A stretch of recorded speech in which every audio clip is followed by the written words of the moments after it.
जय शिवराय मित्रांनो.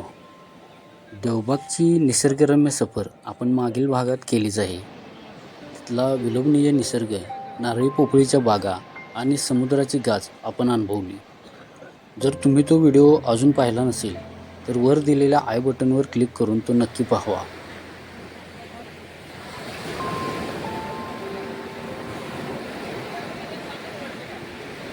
आत्ता आपण आलो आहे देवबागच्या बीचवर.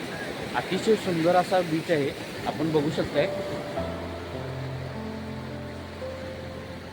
देवबागच्या ज्या निसर्गरम्य ठिकाणी आपण मुक्काम केला होता तिथली सकाळ खरोखरच जादुई होती.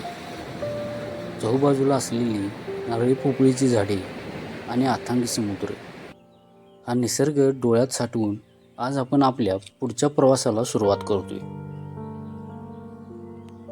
देवबागचा हा शांत पाहुणचार घेऊन आज आपण निघालो आहोत मालवणच्या ऐतिहासिक राजकोट किल्ल्याची सफर करायला. एका बाजूला निसर्गाचे हे वरदान आणि दुसरीकडे आपल्या पराक्रमाचा इतिहास. हा प्रवास खूपच रोमांचक होणार आहे, कारण देवबागच्या या सुंदर वातावरणातून आपण थेट पोहोचणार आहोत छत्रपती शिवरायांच्या पदस्पर्शाने पावन झालेल्या राजकोट किल्ल्यावर. चला तर मग निसर्ग आणि इतिहासाची ही सफर एकत्र अनुभवूया.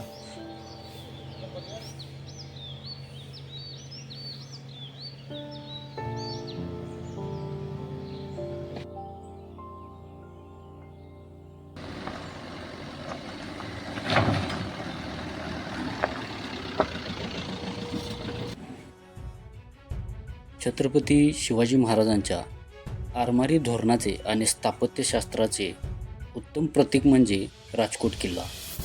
मुख्य जलदुर्ग असलेल्या किल्ले सिंधुदुर्गच्या संरक्षणासाठी आणि मालवण किनारपट्टीवर लक्ष ठेवण्यासाठी उपदुर्ग म्हणून राजकोट, सर्जेकोट आणि पद्मगड बांधले गेले. त्यापैकी एक राजकोट हा किल्ला मालवणच्या किनारपट्टीवर एका खडकाळ टेकडीवर स्थित आहे. याला तिन्ही बाजूनी समुद्राचे संरक्षण आहे. छोटा पण सामरिकदृष्ट्या अत्यंत महत्त्वाचा किल्ला आहे.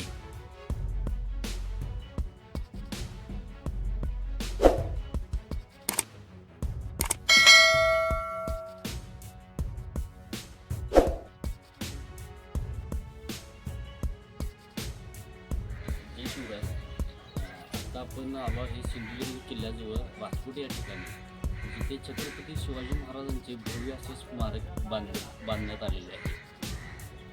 आपण हे स्मारक आपण बघू शकतो.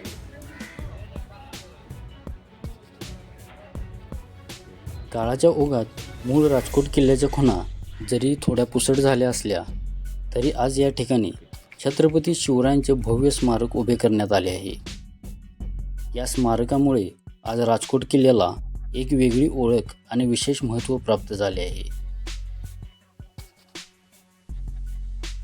जेव्हा सिंधुदुर्ग किल्ल्याचे काम सुरू होते तेव्हा त्या कामावर देखरेख ठेवण्यासाठी आणि मुख्य भूभागावरून रसद पुरवण्यासाठी या किल्ल्याचा वापर केला जाई.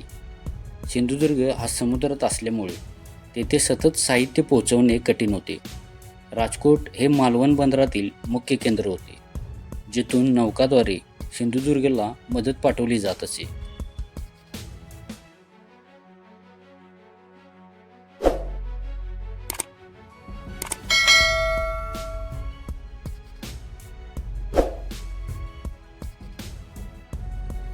या साईडला जर आपण पाहिला तर हा जो आहे हा मालवणचा भाग आहे, आणि इकडं समोर जे आहे ते तारकर्ली, इकडे मोर्याचा धोंडा, आणि या साईडला आहे सिंधुदुर्ग किल्ला.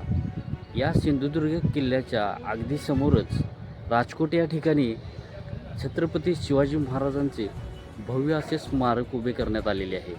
आपण हे स्मारक पाहू शकता. सिंधुदुर्ग किल्ला समुद्रात आहे तर राजकोट जमिनीवरच्या टोकावर आहे. जर शत्रूने जमिनीवरून मालवणवर हल्ला केला तर त्याला रोखण्यासाठी राजकोट ही पहिली ढाल म्हणून काम करत असे. राजकोटवरून अरबी समुद्रातील हालचालीवर बारकाईने लक्ष ठेवता येत असे. जर एखादे परकीय जहाज दिसले तर राजकोटवरून इशारा मिळताच सिंधुदुर्ग सज्ज व्हायचा.